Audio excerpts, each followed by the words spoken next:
नमस्कार श्रोताओं, इस समय हमारे स्टूडियो की घड़ी में ठीक 8:30 बजे हैं और ये समय है आपके अपने कार्यक्रम स्पोर्ट्स स्कैन का, जिसमें हम आपको रूबरू कराते हैं दिन भर की तमाम खेल खबरों से। आज की स्पोर्ट्स स्कैन की एडिशन के साथ मैं हूं आपका होस्ट और दोस्त सिद्धार्थ सिंह, और खेल खबरों पर विस्तार से चर्चा के लिए हमारे साथ स्टूडियो में आ चुके हैं जाने माने खेल पत्रकार गिरीश बुबना। गिरीश, स्पोर्ट्स स्कैन कार्यक्रम में आपका स्वागत है। बहुत बहुत धन्यवाद सिद्धार्थ आपका। और सबसे पहले नजर अब तक की स्पोर्ट्स हेडलाइंस पर। खेलो इंडिया यूथ गेम्स के 30वें दिन महाराष्ट्र ने पदक तालिका में शीर्ष स्थान पर जगह बनाई। राजस्थान दूसरे और कर्नाटक तीसरे स्थान पर रहा। महाराष्ट्र 6 स्वर्ण के साथ कुल 19 पदक लेकर पहले, राजस्थान 6 स्वर्ण सहित कुल 8 पदक के साथ दूसरे और कर्नाटक 5 स्वर्ण के साथ कुल 18 पदक लेकर तीसरे स्थान पर। आईपीएल क्रिकेट में इस समय मुंबई के वानखेड़े स्टेडियम में मुंबई इंडियंस का सामना गुजरात टाइटंस से हो रहा है। गुजरात टाइटंस की टीम टॉस जीतकर पहले गेंदबाजी कर रही है। सैफ अंडर 19 फुटबॉल चैंपियनशिप की शुरुआत 9 से 18 मई के बीच अरुणाचल प्रदेश में होगी और दुबई में आज से 6ठे फाजा दुबई पैरा बैडमिंटन इंटरनेशनल की शुरुआत हुई।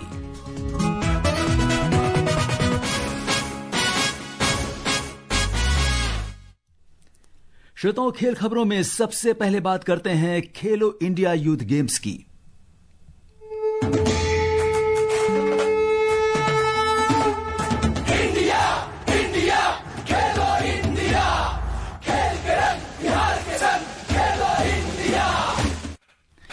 जी हां, इस समय पूरे देश में खेलो इंडिया की गूंज है और खेलो इंडिया यूथ गेम्स का तीसरा दिन बेहद रोमांचक रहा, जहां खिलाड़ियों के बीच प्रतिस्पर्धा अपने चरम पर रही। आज फुटबॉल, कबड्डी, तीरंदाजी, साइकिलिंग सहित विभिन्न स्पर्धाओं में कई रोचक मुकाबले देखने को मिले।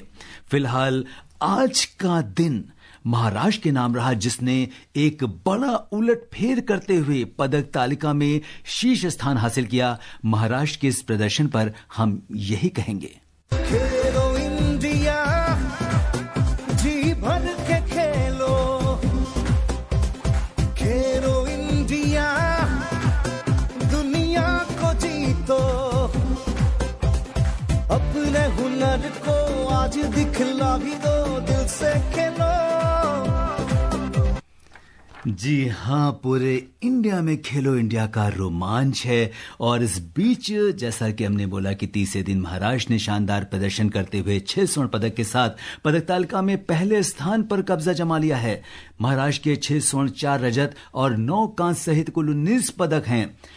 और इसके बाद राजस्थान की बात करें, जहां पे 6 स्वर्ण सहित 1 रजत और 1 कांस्य के साथ कुल 8 मेडल, जबकि कर्नाटक 5 स्वर्ण, 10 रजत और 3 कांस्य के साथ कुल 18 पदक लेकर तीसरे स्थान पर है। और जिस तरह से गिरीश, अभी हम जब टैली बना रहे थे और हेडलाइंस की तैयारी कर रहे थे, जिस तरह से ये सारे स्टेट्स ऊपर नीचे हो रहे थे और हमें बार बार चेंज करना पड़ रहा था, वो ये बता रहा था कि सारे स्टेट्स के बीच में किस तरह की फाइट है और खेलो इंडिया को लेकर किस तरह का खिलाड़ियों के बीच में ही नहीं, स्टेट्स के बीच में भी एक रोमांच है।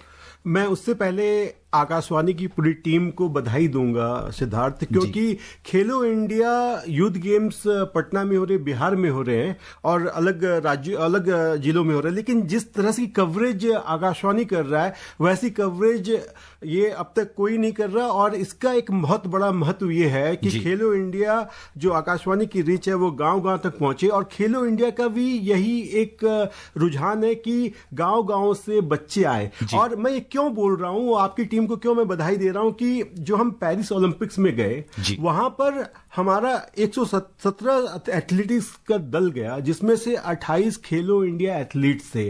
तो आप ये देख रहे हैं कि हमारी जो पौध आ रही है खेलो इंडिया यूनिवर्सिटी गेम्स, इन सब से जो हमारे ओलंपिक्स में जा रहे हैं एथलीट्स, ना वहां पर सिर्फ वो एक रिप्रेजेंट कर रहे हैं भारत को, बल्कि पदक भी जीत रहे हैं, जिसमें अमन सहरावत, सर्वजोत सिंह और मनु भाकर तो खेलो इंडिया स्कीम्स की ही उपज है। 2018 खेलो इंडिया स्कूल गेम्स से आई, फिर उसके बाद खेलो इंडिया यूनिवर्सिटी गेम्स में खेला और फिर उसके 2022 में खेलो इंडिया गेम्स में खेला। आज जो सबसे बड़ी बात, जो आप अब आते हैं मेडल टैली के ऊपर, तो मेडल टैली में महाराष्ट्र एक ऐसा राज्य है, जब से खेलो इंडिया यूथ गेम्स शुरू हुए हैं, क्या तो वो नंबर 1 रहे, क्या नंबर 2 रहे हैं, और नंबर 3 तक अब तक गए ही नहीं है।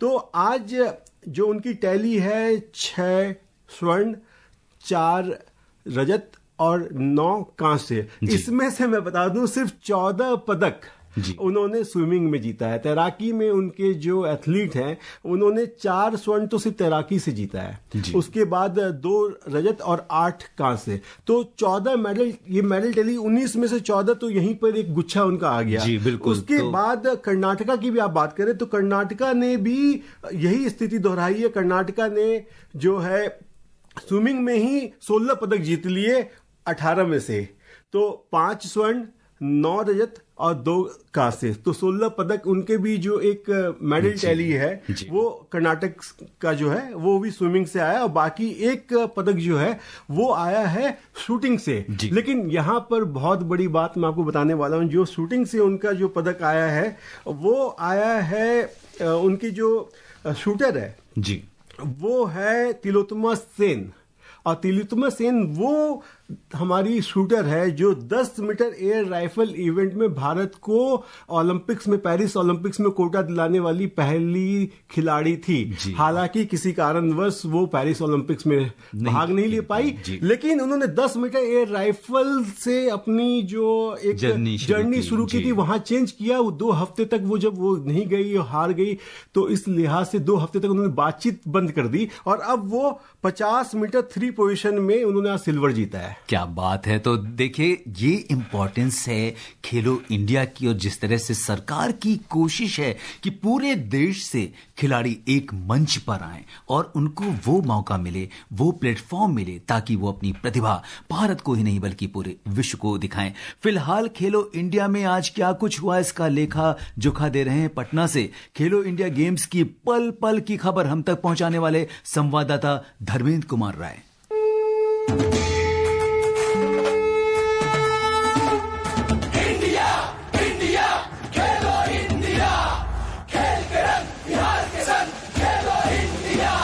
खेलो इंडिया यूथ गेम्स के तीसरे दिन आज फुटबॉल, कबड्डी, तीरंदाजी, साइकिलिंग सहित विभिन्न स्पर्धाओं में कई रोचक मुकाबले देखने को मिले। बिहार ने साइकिलिंग में स्क्रैच रेस और टीम स्प्रिंट में 2 रजत पदक जीतकर सफलताओं का सूखा खत्म किया। दिल्ली में खेले गए मुकाबले में सुहानी ने पहला पदक बिहार को दिलाया। 2 पदकों के साथ बिहार की उपस्थिति पदक तालिका में अब 11वें स्थान पर दर्ज हो गई है। फुटबॉल में मेघालय ने अपने प्रतिद्वंदी को सांस लेने तक का मौका नहीं दिया। बरौनी रिफाइनरी मैदान में खेले गए मुकाबले में मेघालय ने एक के बाद एक 10 गोल की झड़ी लगाते हुए चंडीगढ़ को 10-1 से हराया। आज सुबह बेगूसराय के यमुना भगत स्टेडियम में बालकों के मैच में ओडिशा ने पश्चिम बंगाल को 2-0 से पराजित किया। कबड्डी के खेलों में बिहार को बालक और बालिका दोनों वर्ग में हार का सामना करना पड़ा। वहीं तीरंदाजी के खेलों में महाराष्ट्र का प्रभुत्व आज भी कायम रहा। महाराष्ट्र की ओर से मिश्रित डबल्स में डी सिनाले और सरवरी सिंधे की जोड़ी ने रिकर्व में फाइनल में जगह पक्की की। 70 मीटर के सिंगल और मिक्स वर्ग के रिकर्व तीरंदाजी का फाइनल कल खेला जाएगा।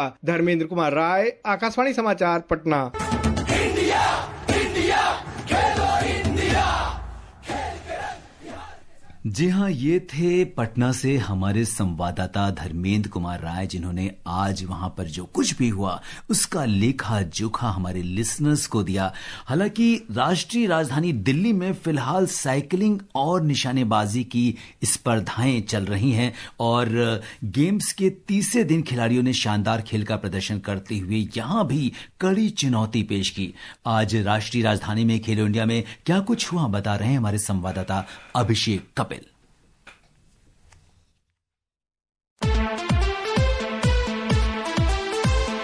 इंदिरा गांधी स्टेडियम में राजस्थान के आदित्य जाखड़ ने 1 मिनट 6.67 सेकंड के समय के साथ लड़कों की 1 किलोमीटर टाइम ट्रायल स्पर्धा में स्वर्ण पदक जीता। पंजाब के साहिब प्रताप सिंह सरकारिया ने 1 मिनट 8.84 सेकंड के साथ रजत पदक जीता, जबकि जी साई चरण यादव ने 1 मिनट 9.05 सेकंड के साथ कांस्य पदक जीता। लड़कों की टीम स्प्रिंट 3 लैप स्पर्धा में झारखंड ने स्वर्ण पदक जीता, मणिपुर ने रजत और अंडमान और निकोबार ने कांस्य पदक जीता। लड़कियों की 7.5 किलोमीटर स्क्रैच रेस में राजस्थान की हर्षिता जाखड़ ने स्वर्ण पदक जीता, बिहार की सुहानी कुमारी ने रजत पदक जीता, जबकि महाराष्ट्र की आकांक्षा महत्रे ने कांस्य पदक जीता। आकाशवाणी समाचार से खास बातचीत में आकांक्षा महत्रे ने कहा कि उन्होंने अंतिम लैप में अपना पदक पक्का किया और इसे एक रोमांचक अनुभव बताया। अभी मैंने स्क्रैच रेस में 3rd पोजीशन में जीता है और लास्ट लैप में मेरा पोजीशन 7th 8th पे था और जब फिनिशिंग लाइन आई तो मैंने सारों को कवर किया और 3rd पे मैंने किया। मुझे लग नहीं रहा था कि मेरा मेडल आएगा, पर मैंने कोशिश की और 3rd मेडल आ गया। लड़कों की 10 किलोमीटर स्क्रैच रेस में महाराष्ट्र के सिद्धेश सर्जेराव घोरपड़े ने रोमांचक मुकाबले में स्वर्ण पदक जीता। राजस्थान के महावीर सरन ने रजत और मणिपुर के थुनाओजम सिंह ने कांस्य पदक जीता। सिद्धेश ने खेलो इंडिया यूथ गेम्स की व्यवस्था की तारीफ की और कहा कि स्वर्ण पदक जीतना एक असाधारण एहसास है। आज मेडल जीत के बढ़िया लग रहा है बहुत। खेलो इंडिया ये बढ़िया कंपटीशन सब है इधर। मेरी जर्नी में गवर्नमेंट का सपोर्ट भी बहुत है। इस बीच doctor Karni Singh shooting range में शूटिंग प्रतियोगिताएं आयोजित की गई। लड़कों की 10 मीटर एयर पिस्टल वर्ग में राजस्थान के मयंक चौधरी ने स्वर्ण पदक जीता। खेलों के इस संस्करण में ये उनका दूसरा स्वर्ण है। धैर्य पराशर ने रजत और युग प्रताप सिंह राठौड़ ने कांस्य पदक जीता। लड़कियों की 50 मीटर राइफल 3 पोजीशन वर्ग में प्राची शशिकांत गायकवाड़ ने स्वर्ण पदक जीता। कर्नाटक की तिलोत्तमा सेन ने रजत और कर्नाटक की ही अनुष्का एच थोकुर ने कांस्य पदक जीता। इस साल राष्ट्रीय राजधानी में निशानेबाजी, साइकिलिंग और जिम्नास्टिक की स्पर्धाएं आयोजित की जा रही हैं, जबकि बाकी अन्य प्रतियोगिताएं बिहार में आयोजित की जा रही हैं। अभिषेक कपिल, आकाशवाणी समाचार, दिल्ली। जी हाँ, ये थे हमारे संवाददाता अभिषेक कपिल। तो आपको खेलो इंडिया की हमने पूरे दिन भर की तीसरे दिन क्या कुछ हुआ इसका हमने आपको पूरा हाल सुनाया। और अब आगे बढ़ते हैं और डालते हैं आईपीएल क्रिकेट पर नजर, जिसमें इस समय मुंबई के वानखेड़े स्टेडियम में मुंबई इंडियंस का सामना गुजरात टाइटंस से हो रहा है। गुजरात टाइटंस की टीम टॉस जीतकर पहले गेंदबाजी कर रही है। फिलहाल 12 ओवर और 4 गेंद का खेल समाप्त होने पर मुंबई इंडियंस की टीम ने 5 विकेट के नुकसान पर 107 रन बना लिए हैं। और जिस तरह से फिलहाल क्रीज पर नमन धीर और तिलक वर्मा मौजूद हैं और जिस तरह का स्कोर है, गिरीश आपसे जानना चाहेंगे कि क्या स्थिति चल रही है फिलहाल। मुंबई की स्थिति बहुत अच्छी थी सिद्धार्थ जी, लेकिन अभी जो पिछले 3 विकेट इनके गिरे हैं जी, वो आप देखें कि 97 पे सूर्य कुमार यादव, फिर विल जेक्स जो हैं, फिर उसके बाद हार्दिक पांड्या, ये तीनों लगातार विकेट गिरते गए। हालांकि शुरुआत में भी पावर प्ले के अंदर इनको 2 झटके लगे थे। रियान रिकल्टन और रोहित शर्मा जल्दी ही आउट हो गए थे, लेकिन उसके बाद साझेदारी हुई करीब 70-71 रनों की। लेकिन वहां पर अब वापसी कर ली है साई किशोर की 2 विकेट की बदौलत। और यहां पर गुजरात का पलड़ा इसलिए भी भारी है क्योंकि बाकी टीमों ने 1 मैच अधिक खेल लिए हैं और गुजरात अभी 10 मैच खेल के 14 पॉइंट पे है। और अब से जो बचे हुए 15 मैच हैं, यहां पर अंतिम जो प्रथम 4 में जो है कौन बनाएगा उसकी रेस अब चालू हो गई है। जी बिल्कुल। और अब बात करते हैं सैफ अंडर 19 फुटबॉल की, जिसकी जो प्रतियोगिता है ये 9 से 18 मई के बीच अरुणाचल प्रदेश में होगी और इसे लेकर बहुत सारी तैयारियां चल रही हैं और इसके बारे में बता रही हैं हमारी सहयोगी करिश्मा।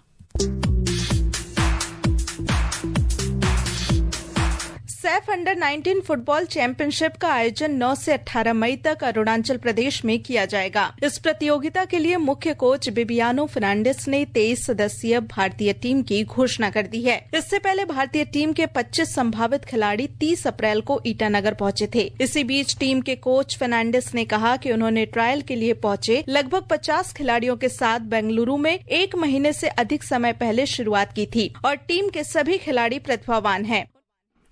जी हाँ, ये जो सैफ अंडर 19 फुटबॉल चैंपियनशिप होने जा रही है, गिरीश क्या कहेंगे इसके बारे में?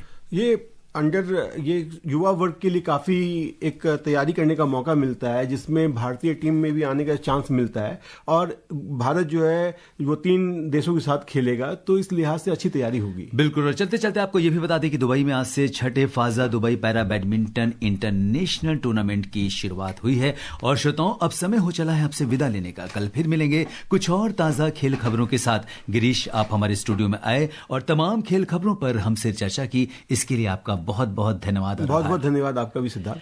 श्रोताओं, इसी के साथ अनुमति दीजिए स्पोर्ट्स कैन की पूरी टीम और मुझे यानी सिद्धार्थ सिंह को नमस्कार, शुभ रात्रि, गुड नाइट।